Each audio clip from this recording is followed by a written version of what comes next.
everyone, how are you? This is Kenny, the agent slash investor, and today we're gonna go over everything for first-time home buyers and how they can go about applying for grants.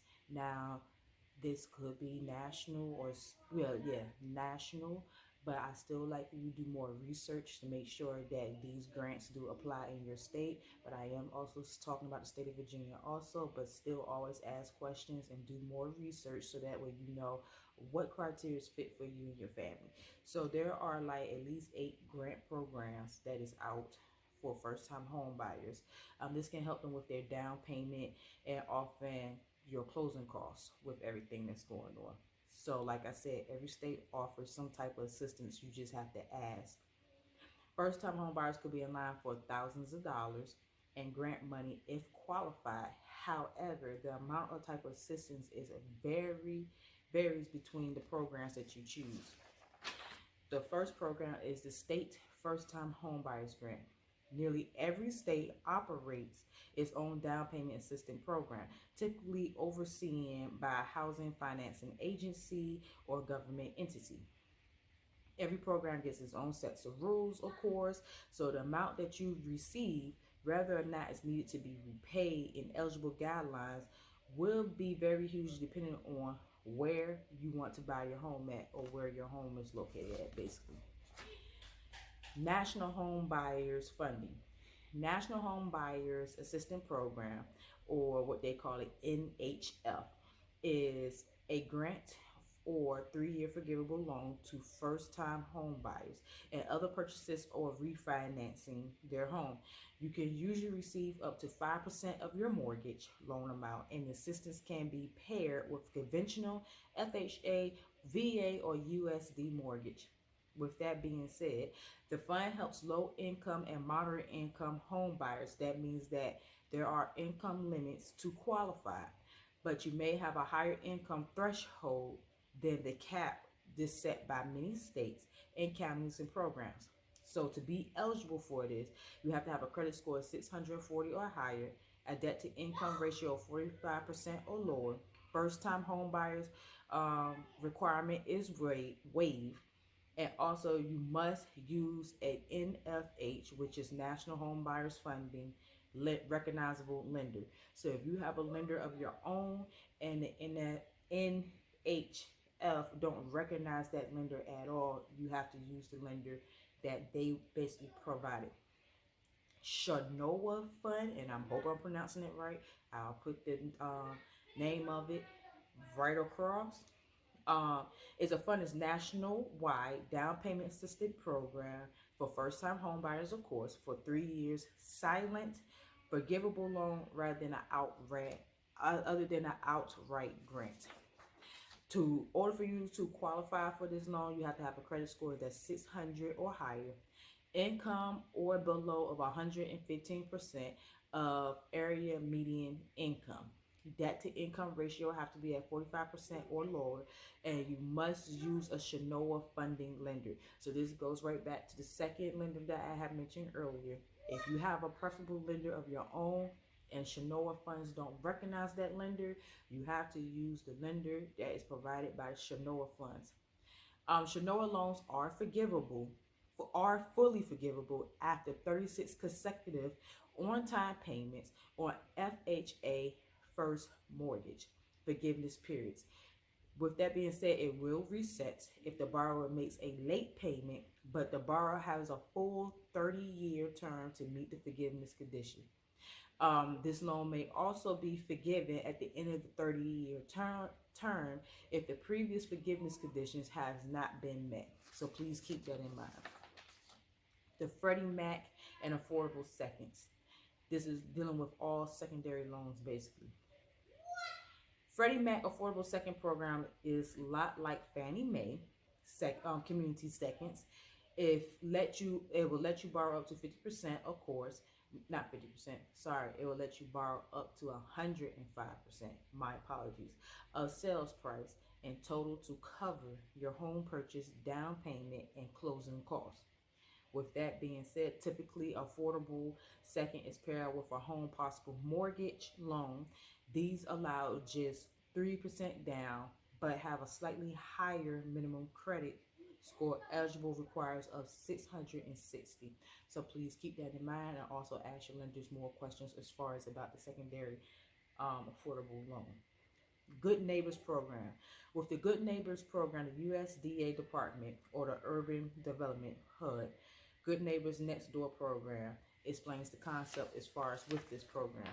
Law enforcement officers, teachers that is from pre-kindergarten through 12th grade, firefighters, emergency medical technicians can contribute to the community and revitalize while becoming homeowners through HUD, which is the Good Neighbors Program sales.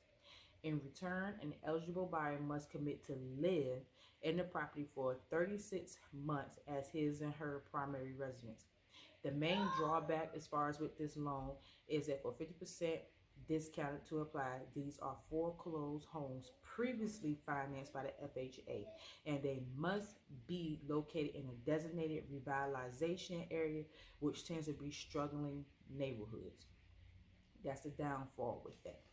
The next grant that can help is grants for disabled home buyers.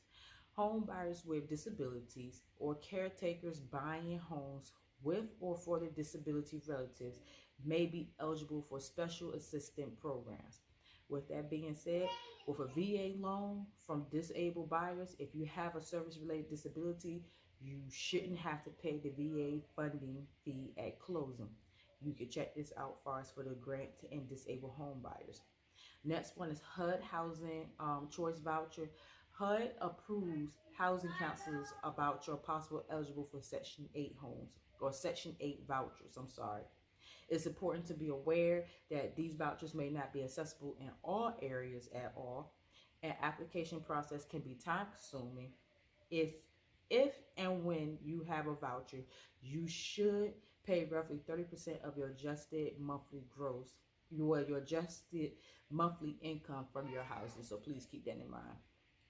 Nonprofit home buyers assistance. For nonprofits may be viable resources for disabled home buyers seeking assistance. To be in your search, check out the National Disability Institution, Habitat or Humanity Rebuilding Together in American Corps or Homes of Our Troops that can far as for help with nonprofit home buyers assistance. You should also keep in mind that be aware that disability income may help you get a home loan. So keep that in mind, and like I stated before, please ask your lender more questions. The next one that you should also keep in mind is this is what some first time home buyers I asked, because this is something that Biden was saying. Is there a $25,000 first time home buyers grant? Many home buyers are wondering about the down payments towards Equity Acts of 2021. According to the National Councils of State Housing Agencies, this is an initiative and established a grant program to provide down payments and other home purchase assistance to underserviced home buyers. If passed, it could offer up to $25,000 to assistant eligible borrowers, which is first time home buyers. So hopefully this will still pass. It's something that they're talking about. But in the meantime, this bill is still in the works through Congress as of last year of 2023. So the Down Payment Towards Act is not a law yet, although it has been reaffirmed by President Biden in 2024 fiscal year budget proposal. So hopefully for this year, with him going through his budget proposal, he may re-propose this over again as far as for that. Who qualifies for first time home buyers grants? There's qualifications, as I told you before, which is most of them I have read to you, but we can go over again, which is minimum credit score often at 620, debt to income ratio between 43% to 45%, a 2-year employment history, and a steady reliable income.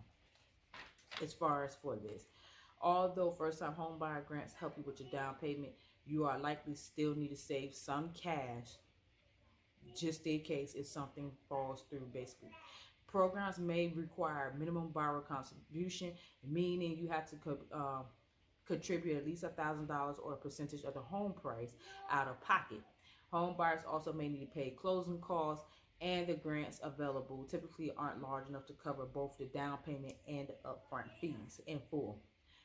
Also, it's important to note that first-time homebuyer grants usually impose incomes and purchase price limit. Housing income limits are often capped around at 80 to 120% of the area median income.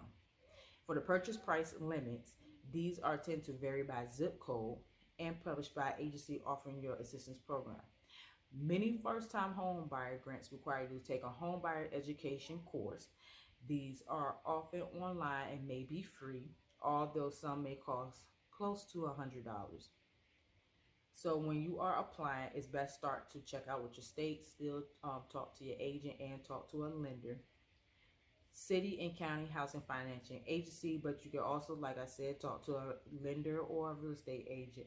And an experienced mortgage professional should be able to recommend you local assistance that will help you with finding grants in your home. So even though this is broad and applies to all 50 states, still always do your research, talk to different lenders to see which grant would be best for you or your real estate agent, and your real estate agent can point you to the lender that is more knowledgeable with that. Like I said before, I'm in the state of Virginia, so if you are a first-time home buyer that's looking to purchase a home and you need help, please feel free to reach out to me. I am Kenita, the agent slash investor. I will leave everything in my description box, and I cannot wait to help you and talk to you soon. Bye.